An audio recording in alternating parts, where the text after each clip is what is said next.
Hola chiquillos, ¿cómo están? Buenos días. Buenos días, profe. Buenos días.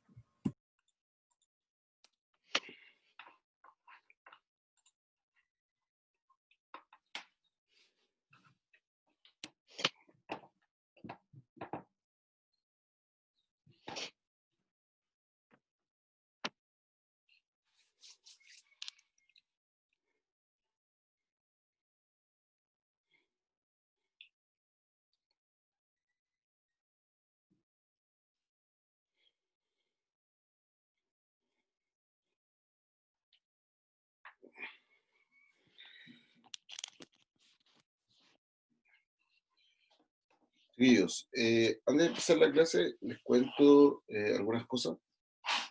Primero, que el día de ayer subí el temario de la evaluación de la unidad número 4.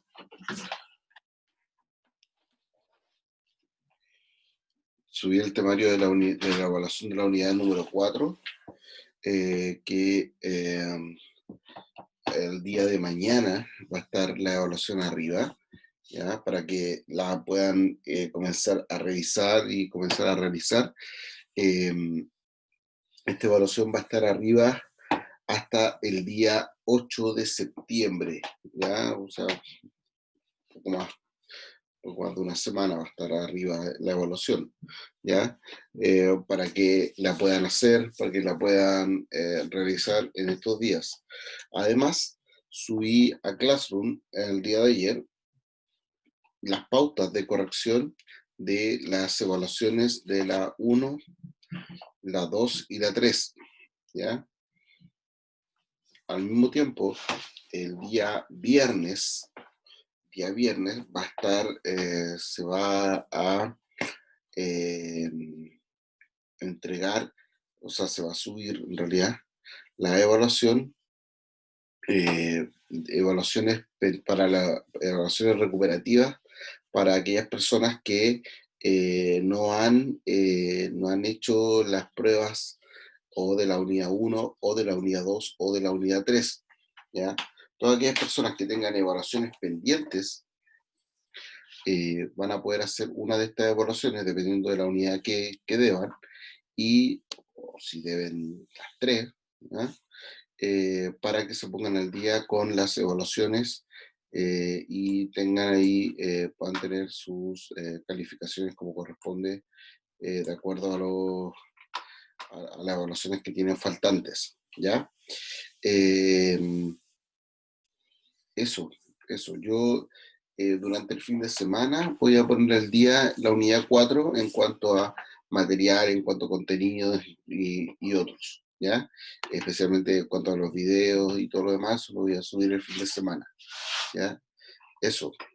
¿Alguna duda, alguna consulta sobre este aspecto, chiquillos?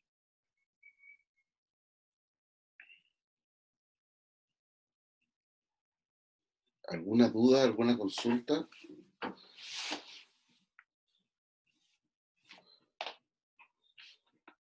¿No? Súper. Bien. ¿Qué es lo que haremos a continuación? A continuación terminaremos de ver la unidad número 5, que es la que estamos revisando hoy, o en realidad hemos revisado estas semanas, para ya la próxima semana, el próximo día lunes, comenzar con la unidad 6, ¿ya? Así que el día de hoy terminaremos con la unidad 5.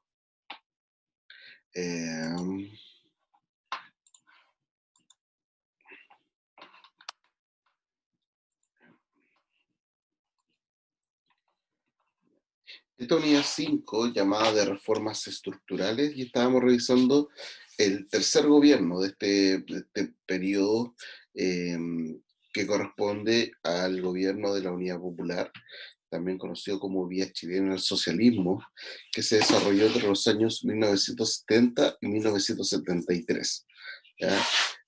Conocido como el gobierno del presidente Salvador Allende. Vamos.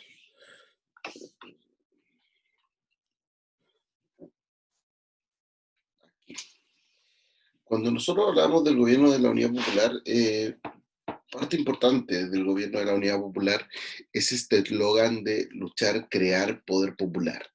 Cuando hablamos de crear poder popular, tiene que ver con, en gran medida, tiene que ver con la socialización o la estatización de los medios de producción que tiene por fin el aumentar el poder político de los sectores populares. Es decir, no es solamente un hecho de no es solamente un hecho de que el Estado tome control de algunas empresas o de algunos servicios que se entregan hacia la población, sino que también la población, eh, sectores de la población, van a tomar control y participación activa como dueños y como productores de este sistema productivo nacional. De esta forma, no tiene que ver solamente con un hecho de, por ejemplo, incluir a los campesinos en la economía como productores a partir de, tiene que ver con el hecho de poner a los campesinos como productores y dueños de las tierras, sino que va más allá. Quiere decir esto de entregarle a los campesinos, a los productores, eh, el poder de el empoderamiento de ser ellos los dueños de los medios de producción que tradicionalmente ellos han trabajado, ¿ya? Eh, obviamente, lo estaba pensando el otro día, estaba hablando con Primero Medio, estábamos hablando de la Revolución Rusa. Entonces, decía que, que obviamente la Revolución Rusa es parte de este proceso.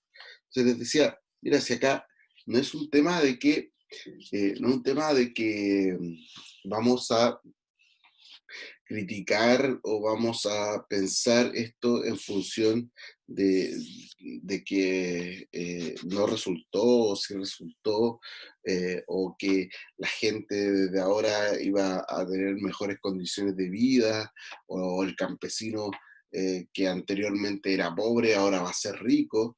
No lo veamos tanto en ese sentido de un desarrollo material, sí pensemos en un sentido casi espiritual de que cambia la estructura, ¿ya? Por eso es que volvemos a repetir de que este es un periodo de reformas estructurales. Lo que va a cambiar es la estructura. Entonces este campesino a lo mejor va a seguir siendo campesino igual, a lo mejor va a seguir trabajando la tierra igual. La diferencia es que la tierra que él trabaja y las riquezas que produce la tierra que él trabaja van a ser para él y no para un tercero, otra persona, dueño de la tierra que no ha movido un dedo por producir esa tierra, ¿ya? Entonces, eso es lo que va a cambiar. Eso es lo que va a cambiar. Y por lo tanto, obviamente, eso va a generar una, una, un estímulo hacia, hacia el trabajo de las personas. La otra vez hablaba con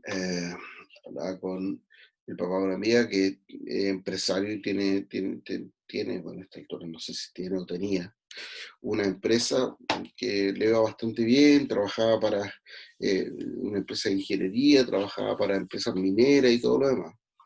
Entonces, él lo que hizo fue en un momento los trabajadores le empezaron a pedir mejores ingresos y todo lo demás.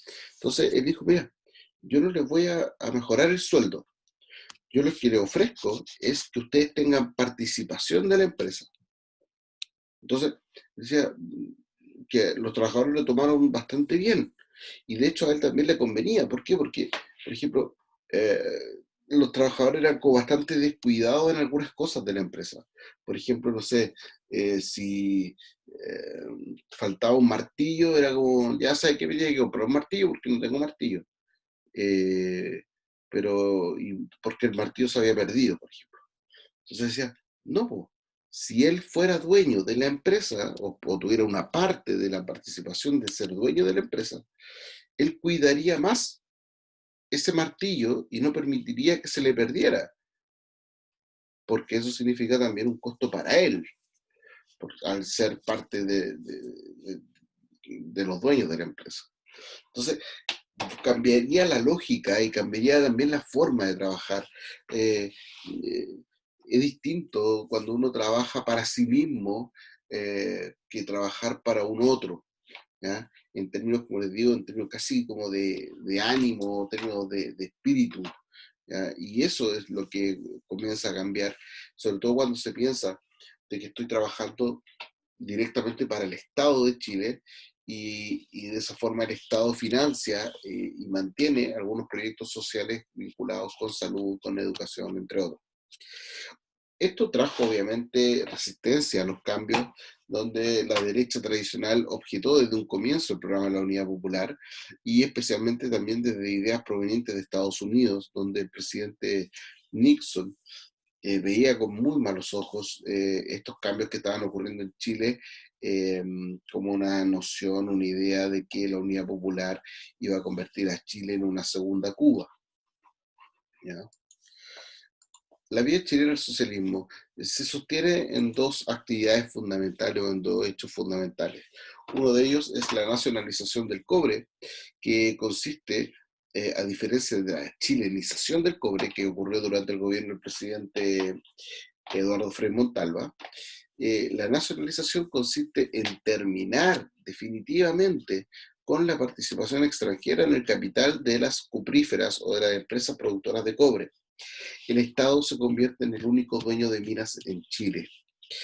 Pero ¿cómo lo hace? Le compra las empresas a estos capitales extranjeros, les compra a las empresas, pero lo que hace el Estado de Chile es el Estado es el que fija el monto del dinero para la compra, no son las empresas.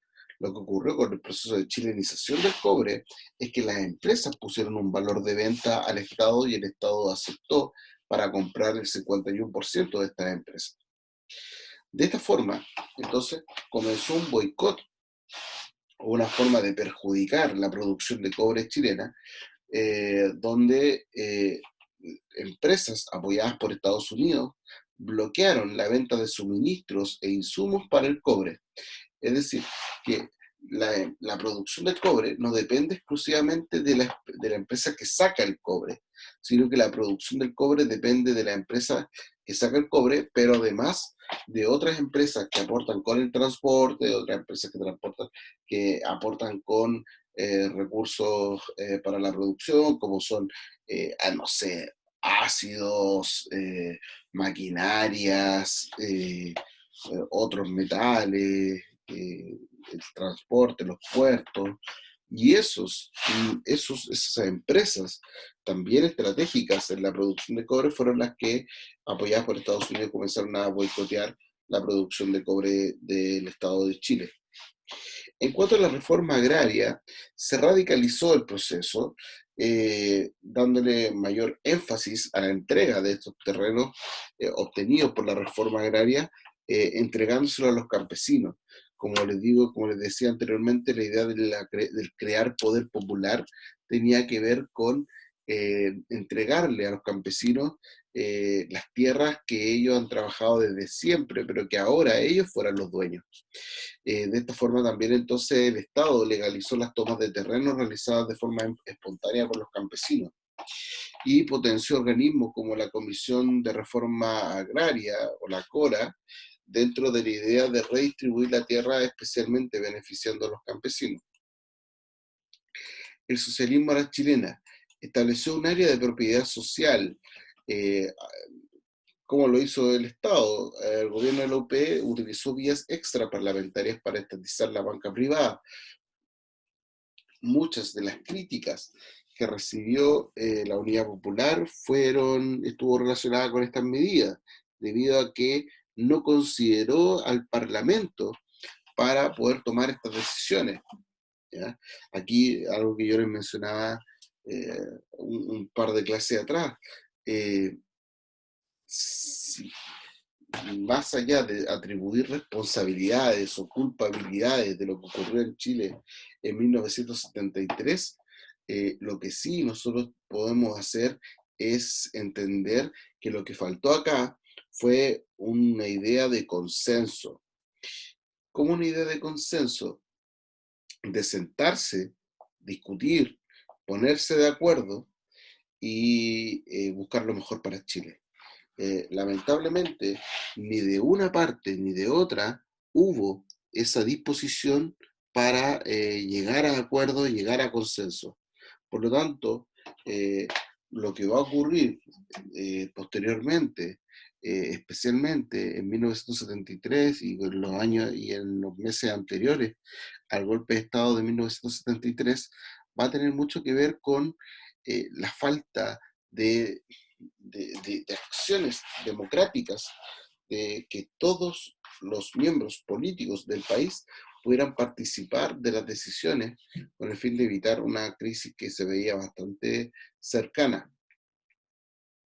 De esa forma también el Estado chileno expropió fábricas, es decir, les quitó las fábricas a sus dueños, a aquellas fábricas que tenían baja productividad, y al mismo tiempo compró acciones de bancos a través de la Corfo. De esta forma, el Estado de Chile logra controlar el 40% de la producción nacional y el 85% del sector financiero, lo cual es mucho, mucho. ¿Ya? Y de esta forma, entonces, eh, eh, gran parte de la economía chilena, tanto interna como a nivel financiero, la va a ser controlada por el Estado. Otras medidas también buscando mejoras para la población fue la repartición del medio litro diario de leche a cada niño, que mejoró de manera enorme la desnutrición infantil y llevó a cabo el alza de salarios, de sueldos de los trabajadores y un aumento del gasto público. La idea del Estado de Chile era que los trabajadores tuvieran sueldos altos para que con esos sueldos los trabajadores fueran a comprar productos elaborados en Chile. Esa era la idea. Y de esa forma las empresas, especialmente empresas estatales, se mantuvieran con la venta de productos obtenidos por la venta hacia personas chilenas y no fuera necesario ni exportar ni importar productos. Esa era la idea. De esta forma, con esta política económica, se comienza a configurar el estallido de la crisis en la llamada batalla de la producción. ¿Ya?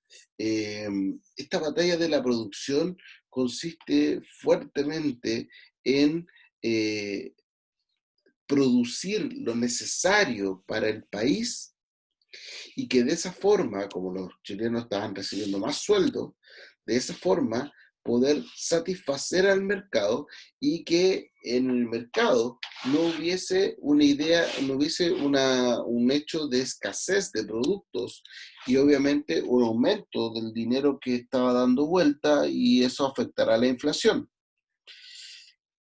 Para 1971 funciona y funciona bastante bien porque aumentaron los sueldos y también aumentó la producción. Por lo tanto, disminuye también la cesantía, ¿ya? Lo cual fue bastante positivo.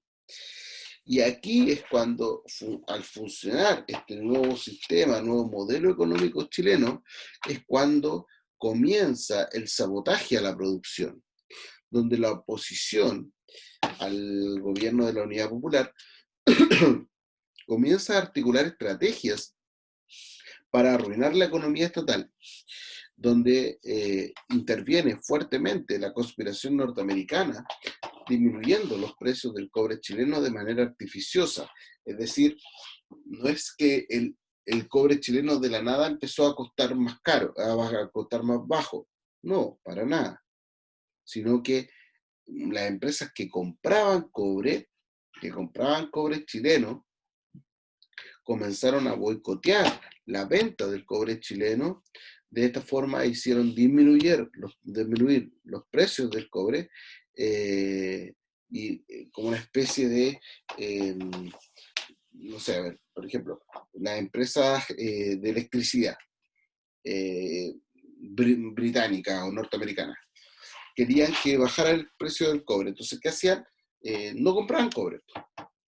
Y como no compraban cobre y Chile no podía tener tanto cobre, entonces llegaba y decía, Chile le decía, ya, pues les vendo cobre. Ya, ¿a cuánto? A 100 pesos el kilo. No sé.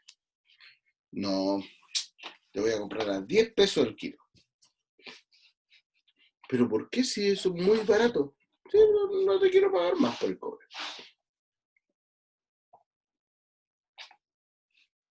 Entonces, Chile se veía obligado o a no vender o a aceptar esos precios bajísimos del cobre. Y eso obviamente perjudicaba a los ingresos en general que debía tener el Estado de Chile. Eh, Hubo una fuerte obstrucción al abastecimiento popular, lo que generó escasez y un mercado negro.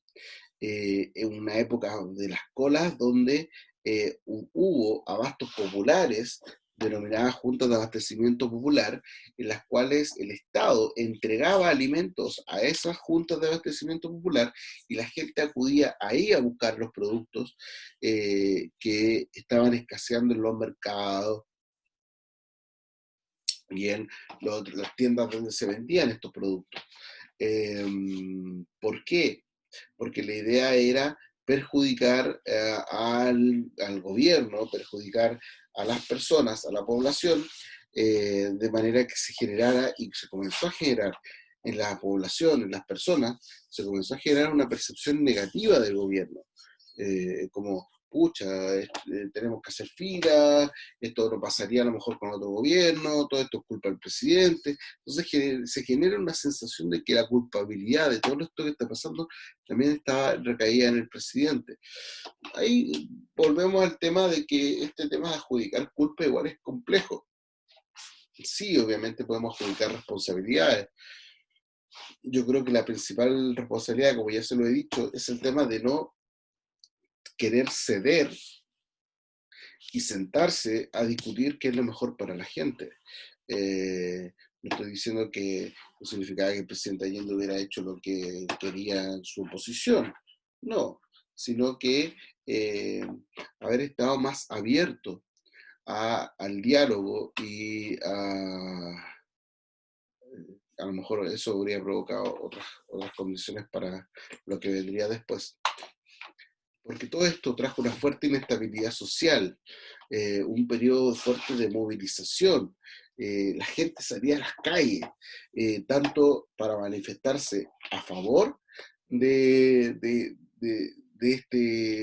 gobierno de Allende, así como para manifestarse en contra. ¿Ya? Un hecho,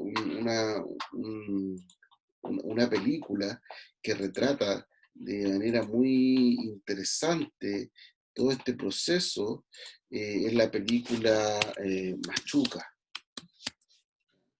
Aquí se ve, en esta película se ve de manera bastante clara como esa tensión social eh, eh, entre partidarios y opositores. Como les decía, esto sobrepasa ya en 1972, 1973, esto va a sobrepasar el ámbito político y también va a abarcar el ámbito social. Entonces la misma gente, las mismas personas comunes y corrientes también se van a manifestar en una posición política, o a favor del presidente Allende o en contra. Y eso se ve bastante claro en esta película chilena Machuca de años atrás. Es una película bien bonita y bien interesante para caracterizar este momento que está viviendo Chile. De la manifestación a la violencia, aparecen distintas formas de manifestarse a favor o en contra del presidente Allende, como conspiraciones golpistas, atentados terroristas de uno u otro lado, pugnas públicas, huelgas de hambre, etcétera, etcétera.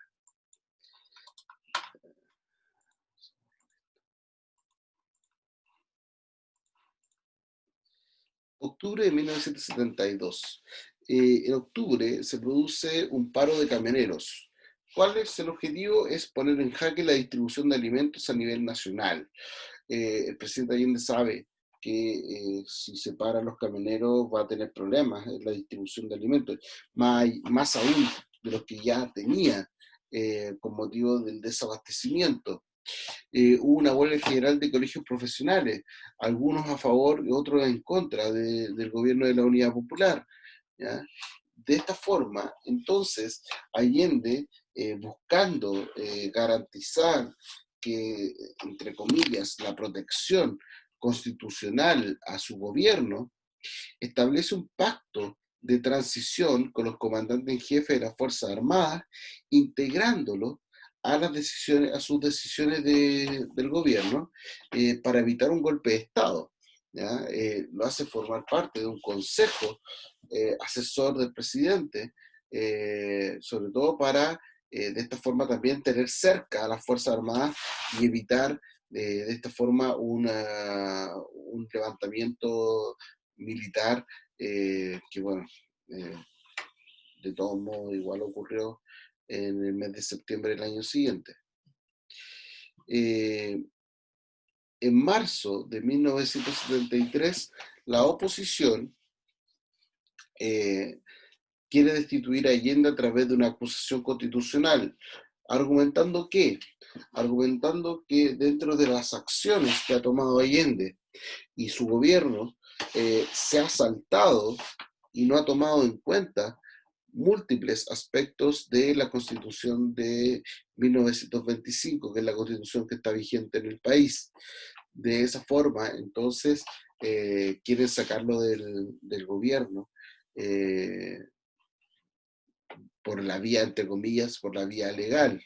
Después vamos a ver entonces que en realidad esta vía legal no funcionó y que finalmente va a ser la vía de la fuerza, de la violencia, la que va a sacar a Allende del poder. ¿Ya? Profe, Dígame. como ahora está eso de los camioneros también, si los camioneros llegasen al punto de hacer un paro y no distribuir la comida, ¿qué pasaría aquí? ¿Sería algo parecido a lo que pasó? Mm, mm, mm, En teoría sí, en teoría sí. En la práctica no lo veo muy real. ¿Por qué? ¿Por qué? Porque la gran diferencia acá es que lo que ocurrió en 1973, en realidad en octubre del 72, lo que ocurrió en octubre del 72 fue que los camioneros estaban contra el gobierno de Allende. Por lo tanto, créeme que gran parte de las demandas de los camioneros en ese entonces se habría solucionado con la renuncia de Allende. En este caso, los camioneros son partidarios de este mismo gobierno. Por lo tanto, lo que buscan es otra cosa. Buscan que se aprueben leyes que les den más seguridad a ellos por los atentados que han ocurrido especialmente en la zona de la Araucanía. Por lo tanto, las motivaciones son otras. Claro, el acto es el mismo, pero las motivaciones son otras. Por lo tanto, que se llegue a una situación de desabastecimiento es súper complejo, porque de partida, hoy día, gran parte del país todavía se mantiene en una situación de excepción constitucional.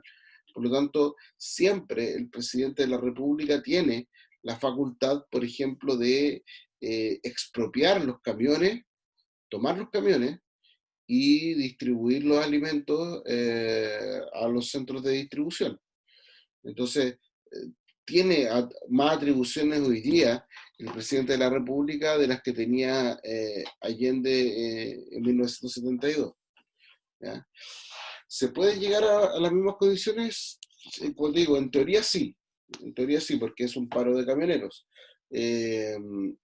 Pero aquí volvemos a algo que ocurría hace mucho tiempo atrás, yo creo que unos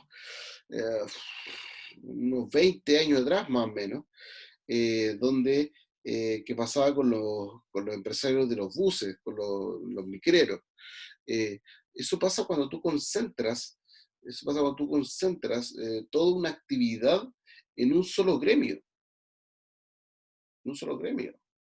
Entonces, provoca que si a ese gremio hay situaciones que no le parecen, que no le gustan, se hacen un paro y te paralizan, para la redundancia, te paralizan todo un funcionamiento, ¿ya? Eh, que mucho de eso se solucionaría, por ejemplo, y algo que ha aparecido bastante ahora en las redes sociales y todo, con la reactivación de un ferrocarril, por ejemplo, que sea un tren el que distribuya los alimentos, por ejemplo, que distribuya recursos básicos para las personas, o insumos básicos. Eh, ¿Por qué? Porque de esa forma tienes una competencia. Cuando los camioneros saben que pueden presionar, y cualquier gremio, no exclusivamente el de los camioneros, sino que cualquier gremio sabe que puede presionar en la medida en que sabe que son el único, y que el Estado y el país depende de ese gremio. ¿Ya? Algo muy distinto, por ejemplo, a lo que le pasa al colegio de profesores cuando nos paramos los profes, porque no todo el mundo pertenece al colegio de profesores. Yo, por ejemplo, yo no estoy colegiado, no pertenezco al colegio de profesores. Entonces, cuando un colegio de profesores llama a un paro, no todos los colegios se paralizan. Entonces, eso, para negociar, para trabajar, para poder llegar a un acuerdo, al gobierno, al Estado, le conviene bastante bien, porque no todo el país participa de esa movilización, o no toda esa parte de la producción participa en esa actividad. Entonces ahí al Estado, al gobierno le conviene bastante. Pero en cambio acá no, porque todos los camioneros pertenecen al gremio de los camioneros, entonces, y no hay una alternativa tampoco. Ese es el gran problema, no hay una alternativa. Como te digo, y eso es una presión súper fuerte, una presión súper fuerte. Hay que ver qué va a pasar, porque ahora empezó anoche en la madrugada, hoy día en la madrugada, el paro. Hay que ver qué decisiones se van a tomar en torno a eso, pero no se ve muy bien tampoco. ¿Eh? Chiquillos, dudas, consultas. Ya desde el día lunes vamos a ver principalmente golpe militar en la unidad 6, golpe militar, y primeros años de la instauración de la Junta de Gobierno, de la Junta Militar. Eh, yo creo que aproximadamente hasta 1975, desde 1973 a 1975, eso va a ser más o menos el rango de tiempo de la unidad, para ver ya en la unidad 7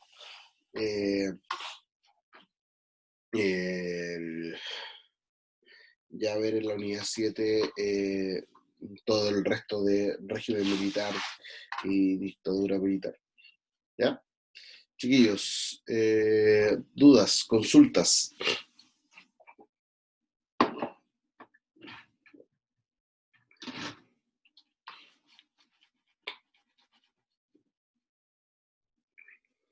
¿No? ¿Ninguna? Súper. Chiquillos, que estén muy bien, cuídense. Nos estamos viendo el, el lunes. El lunes. Que estén muy bien. Nos vemos. Chao, Vamos, profe. profe. Igual me sobra tiempo. ¿Qué hago con este tiempo que me sobra? Nada. Nos deja libre. No, ¿cómo lo voy a dejar libre? Estoy loco. No. No los puedo soltar. Si muy temprano después me retan. No, profe, por No, favor. no, está bien. Ustedes después pueden reclamar, ¿no? El profe Carlos nos faltó un minuto de clase con el profe Carlos, así que no.